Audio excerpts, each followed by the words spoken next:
Welcome to the Bike Life Podcast by Warmshowers Foundation, where we will be sharing knowledge, experience, tools, and stories of touring cyclists and hosts from around the world.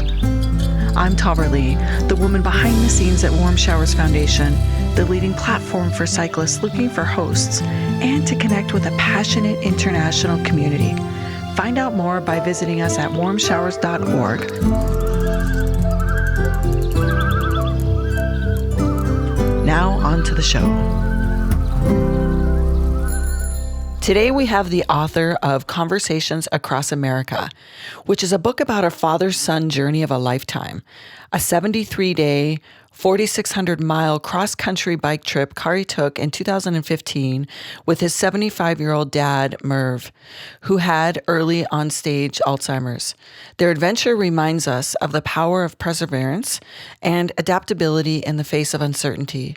It's also a heartwarming example of listening and discovery, including 300 short conversations with people who approached them along the way, which provided such a rich snapshot of America, especially in the rural parts of America.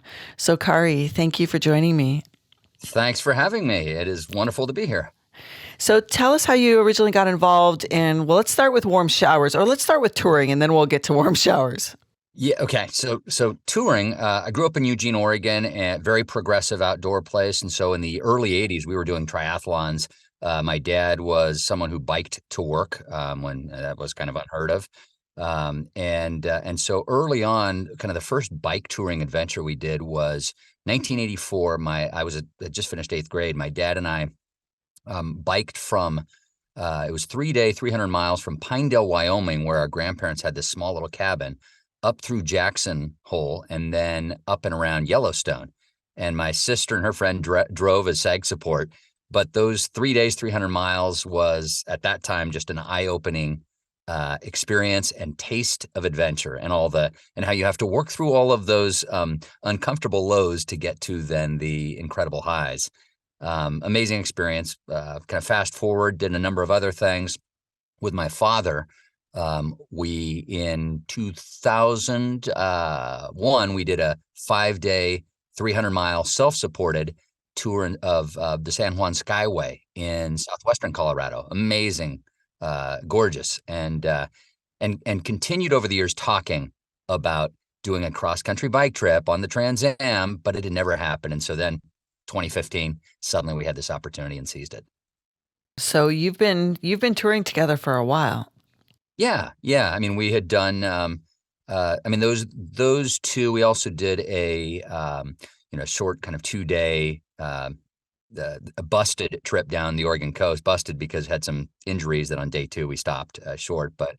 And then I had done something years ago. I had done something with a buddy out of a college buddy, several years out of school.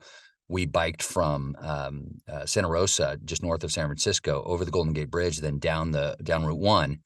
All the way down the California coast to Tijuana, and took 2 weeks to do that. So that was my real first taste of, bike adventure.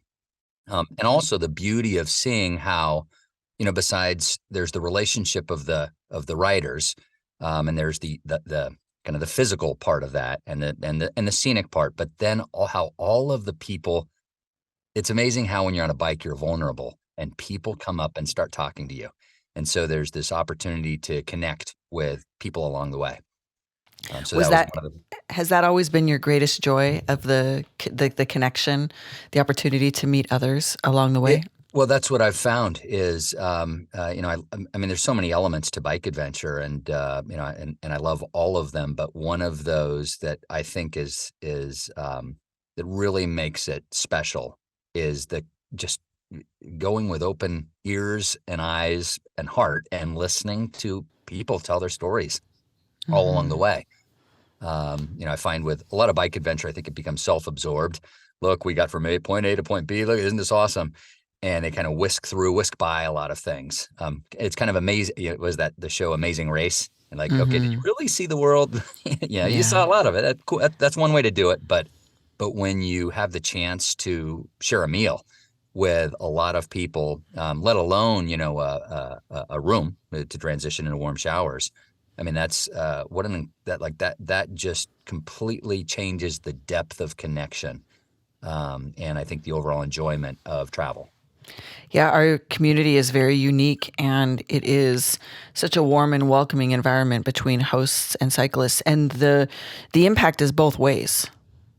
Yeah, absolutely. Yeah, it reminds me of one of the people that we met. This was before I was aware of warm showers. We became aware of warm showers thanks to another cyclist when we got to Colorado. Uh, Mm. but in Kansas, we ended up, you know, I know a lot of folks have cycled through. There's a lot of tornado warnings, thunder showers, winds, all of that. And so on one of these days, we were soaked, and it's 6 p.m. and we stop in a diner to have some dinner, and it's now 7 p.m. Don't know where we're going to stay that night. And someone walks up and introduces themselves, and it's this couple. Actually, the gentleman happens to be the mayor of the town, and strike up a conversation, and they invite us in. And it turns out that they had hosted Trans Am cyclists since the inception, 1976, and they were both former educators, but they really wanted to do that every year because they wanted their kids to understand more about the world. And they felt that by doing that, it was a great way, all these people coming through, sharing their stories, it was a great way to expose their kids to the world. I thought that was beautiful, and then it also gave us a wonderful night and got us out of the rain. And they introduced you to warm showers. No, they weren't. I don't know if they were part of Warm Showers. Oh, they were just your My first point is this: experience getting this hosted. Yeah. this was one. I mean, we had experiences prior to that. We didn't Yeah. become aware of Warm Showers until we were pedaling in Colorado, and ended up there was another westbound cyclist, young guy, right out of college, biking across country to attend his brother's graduation at the University of Oregon, Eugene, where we're from. Um, and we're chatting along, and turns out, oh yeah, the next night he's going to be staying at this place through this platform called Warm Shower. Oh, tell us about that. What's that? And so our first experience then was with him on this goat farm where we and of the place, the Warm Showers experiences. This was the one where we actually did some manual labor, uh, and it was so much fun. I And love it. So yeah, so the mayor in Kansas just gave you shelter for the night, and someone in Colorado introduced you to warm showers. correct, and that's not to say that that family in Kansas isn't part of Warm Showers. We just weren't aware of that at the time. So after you discovered warm showers, how did that change your cycling experience, your touring experience? Well, at that point, we were already 2/3 of the way through. So we were already very flexible on, okay, do we need to camp on the side of the road or behind a gas station, or are we going to stay in a little motel, or was there a church or churchyard, et cetera? And so we ended up staying, and I've got to say that the other challenge that we had was we had a timetable of I needed to be back by July 1st. We started April 14th. And so that basically gave this window of 73 days.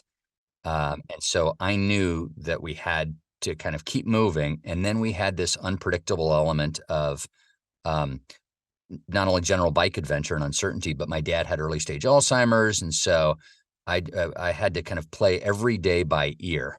And that meant that 75% of the days at 4 p.m., we could not tell you where we were going to be sleeping that night because we needed to keep that flexibility. Oh, we got to ride a couple more hours of this. And so as a result, we were very rarely committing to anything a day ahead of time. And that said, we ended up staying with a couple more folks in Colorado through Warm Showers, which was awesome, including Fair Fairplay, Colorado, right before you cross Hoosier Pass, which is the highest point in the Trans Am. And then we stayed with a couple folks in Montana. That was awesome, including one in Missoula, where the Adventure Cycling Association Oh yes. is. Did you stop and see them along the Yeah. way? Oh, absolutely. Yeah, Yeah. No, I mean amazing. that's and so in retrospect, if we had known about Warm Showers in Virginia, we would have used that a For lot more. sure. So this was 2015, 2015, yes. 2015. And what was that like touring with your dad with the early stages of Alzheimer's? And I'm familiar because my mom is also in those stages. So I understand that there's still a lot of normalcy until there's not. Yeah. So, so my dad had been diagnosed. My dad was 75 when we did this. So already older, but stayed physically fit. But a couple years prior, he had received this diagnosis of mild cognitive impairment, which really is a euphemism for Alzheimer's. And so we had started. I was living in New York at the time. My sister was in Hong Kong. My parents are separated, so my dad lived alone. But we were seeing a decline in behavior, and you saw confusion of place. You saw a loss of words. You saw just not getting basic things done around the house. Um, and and uh, and he was even starting to sometimes get lost and not find his way home. And so friends and family were raising all of these alarm bells, and including we needed we've got to get Merv out of the house, and my dad was named Merv. Got to get him in, simplify things, and so when we had this window, suddenly I was between had been hired. Had the opportunity to transition and work that wouldn't start for 4 months. There was this rare window where it was like, we've talked about this trip forever. If now are things perfect? No, no, no, not at all. And okay, but if we don't do this right now, I'm going to be tied up with work, and I won't get a block of time like this. And quite frankly, we don't know what's going to happen with my dad's cognitive health. In less than perfect circumstances, we transitioned as best we could, and then within a few weeks, we pulled the trigger and we were dipping our rear wheel in Yorktown, Virginia, and off. And so now to the kind of the practical challenges. Then on day two, suddenly I'm fearing that my dad has wandered off, and I'm saying, "Oh my God, I've lost my dad on day two." On day four, we get into a camp. We were at a campground, RV park campground. My dad goes to the restroom.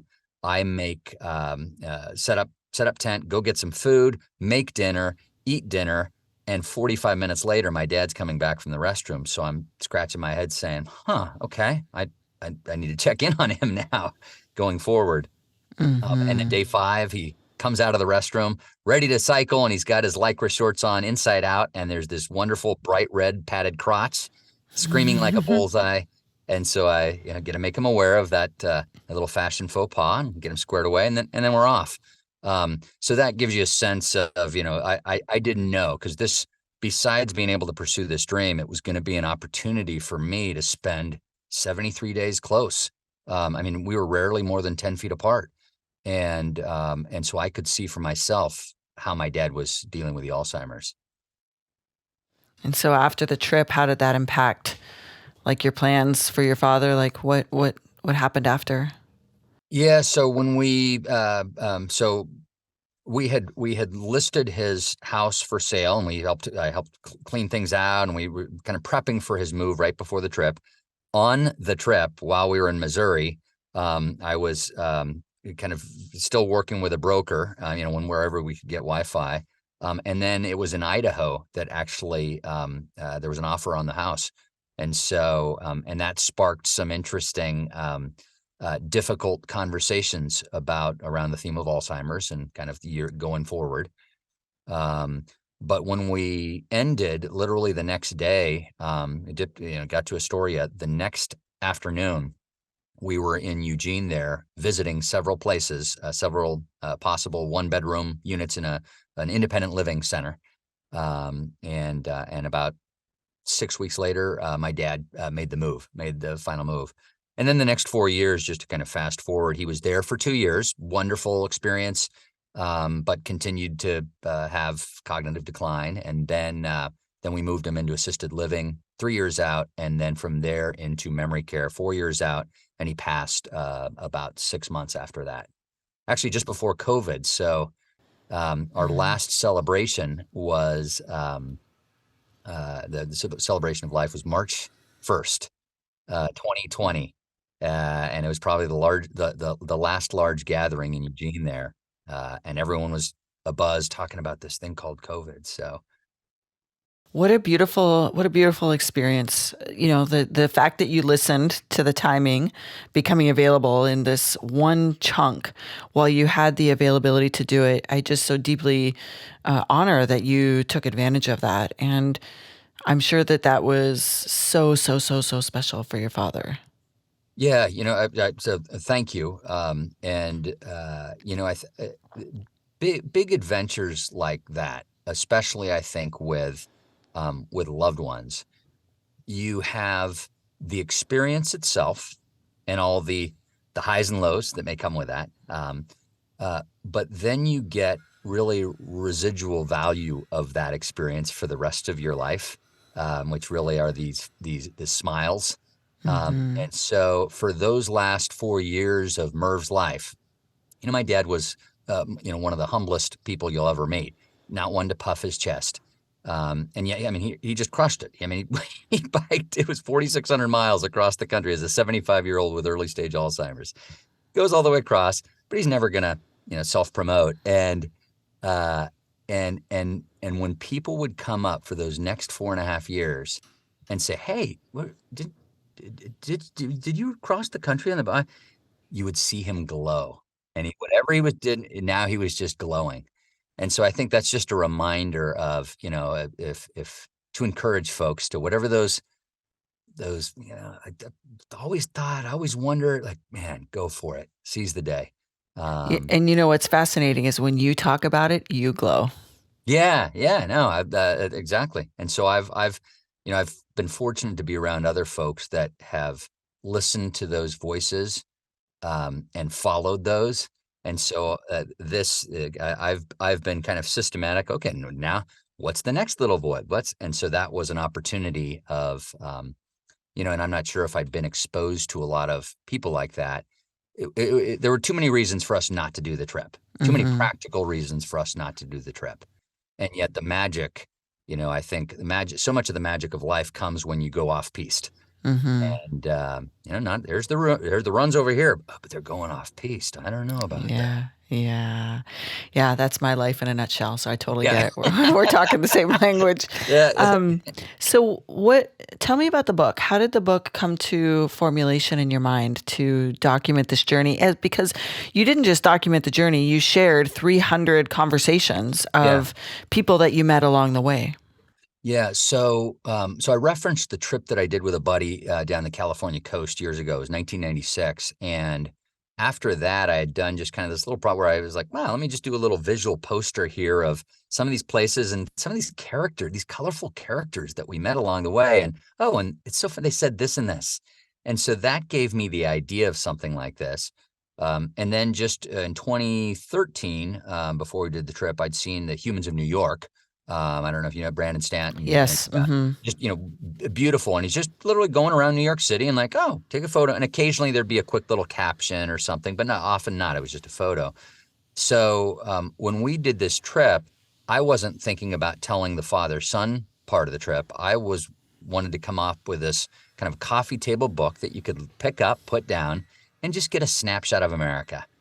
And so, that's what it ended up being is we would have conversations with coal miners in Kentucky and farmers in Kansas and hunters in Montana.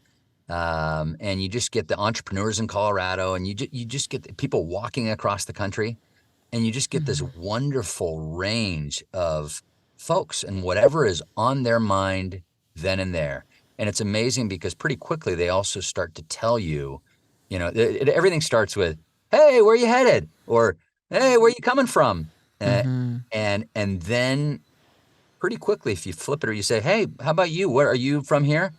Now they're telling you their life story, and oftentimes they're telling you their dreams, something they've wanted to do, some amazing experience they had. This reminds me of, oh, when I did that.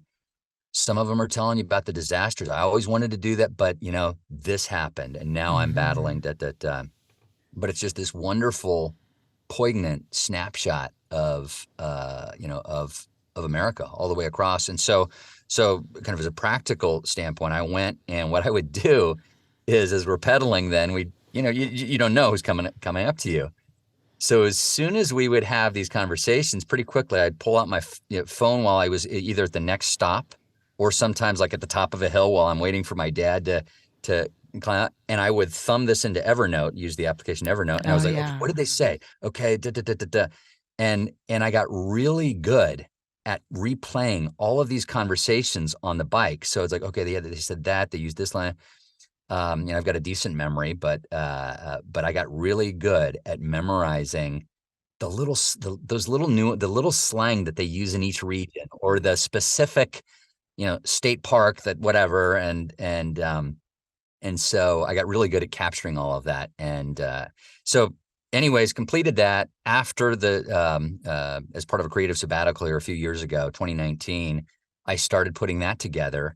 And then when my dad passed, March of 2020, or the celebration was March 2020, I realized, okay, if I don't tell the father-son part of this story and about the Alzheimer's part and just the whole, wow, I'm missing out on a big part of this. And I wouldn't have been emotionally ready for that either because, Right. because I was still in 2019, I was still, as I phrased it, I was still in the middle of this long goodbye. Mm-hmm. Kind of that trip was the start of a long goodbye. And then when I finally said goodbye, then I was ready to say, okay, I think there's a beautiful father-son story here, that can be helpful to other folks. I love it. So your book came out this year. Yeah, yeah, it just came out, and I just finished up the audiobook, and so that's we're hoping to get that out here in the next week. Um, and And of and course, anybody listening knows that we're going to put all the links in the show notes on where they can find the book, both the audio and the print version. And this is so fascinating. Not only the story of your time with your dad, like that itself is like its own unfolding, but the way that you unfolded the journey amongst all these people you met along the way is so interesting. Yeah, I mean, it's if you just leaf through again that part of it. I just wanted something because I'm curious and I just wanted something that literally you go to the bathroom, you could pick something up and kind of leaf through and like, oh, suddenly you're in Kansas and like, what does a farmer talk about in Kansas? Oh, that's interesting. Oh, what does here's a Native American offering us some Chinook salmon that he smoked in Idaho. What like just I mean these incredible range of characters, and you really and the other thing is you get I'd say maybe 10% of the time you get some life lessons thrown in there, and so I think it's this beautiful collection of stories that I consider kind of wisdom for our daughter as well. You read through that and you're going to get a quick sense of life as well. Mm-hmm. Yeah. Yeah, look, it was originally it was inspired also by Travels with Charlie Steinbeck, Mm-hmm. except he went off and his Rocinante was his truck and Charlie was his poodle. I went off with Merv on bikes, Yeah. but I we love both it. were discovering America. Yeah, I love it. Do you have any future touring plans? Not now. I mean, I'm doing like a lot of this is virtual. I was just I was so for sorry tour, not book promotion, bike tour. Yes, Yes, bike touring. you Oh, know, yes. Yes, and I yes, book promotion is yeah virtual. I got that. Yeah, yeah but yeah bike yeah touring. yeah. I mean, I've always got ideas spinning in my head. I did there was a ride to end Alzheimer's in Wembley, Texas, just outside of Austin. And that was so just a few weeks ago, kind of, I did a century there. And that was the first time I'd actually pedaled 100 miles since our trip. Done Mm, plenty of cycling, but not like that. And yeah, I mean, I've got nothing on the books right now, but I'm trying to say what are those meaningful trips that I could do with others. And at mm, the top of the list right now, where you combine people's interests, daughter mm-hmm. has a growing interest in France, and so and is 13. I would love in the next couple years to do a bike adventure across France with her. That would be amazing. Keep us posted. Yeah, absolutely. Well, listen, Kari, this is great. We're so grateful that you were willing to take the time to share your story with us, and not just share your story with us here on this podcast, but to share it in a book format where many people can go along the journey with you and meet those across America and hear about you and your dad's, ups and downs and all the in between and the glow that it brings to your face. I look forward to reading it myself. Yeah, awesome. Well, I appreciate the opportunity to be here, and I am very grateful for the service that Warm Showers provides. I think the mission is awesome, and the world needs a lot more of that. Thank you. It is our goal to experience more of warm showers in different parts of the world. So stay tuned for that. And so how else can people reach you? We'll put the link in the show notes to your book, but how can people reach you if they want to follow you on social media or website or blog? Yeah, so the easiest is obviously for the book is through Amazon, but the easiest for me is probably my voiceover website, which is Kari Loya, KariLoyaVO.com, and there's contact info or LinkedIn, and then I'm on other things, but that's kind of other projects. Yes, of course, we'll add that for you. Thank you again, Kari. Awesome, a pleasure, Tavali. And for those of you listening, thank you. We appreciate you being here. And if you are catching us on YouTube, make sure that you give us a thumbs up and subscribe, and we will be back. Thank you for joining us, and we hope you enjoyed the show as much as we enjoyed making it. Wherever you are listening, please leave us a rating and a review, as it helps us reach more cyclists and hosts around the world. Visit us at Warmshowers.org to become a part of our community, or on Instagram at Warmshowers_org. If you would like to be a guest on the show or submit a question, please make sure to email us at podcast@warmshowers.org.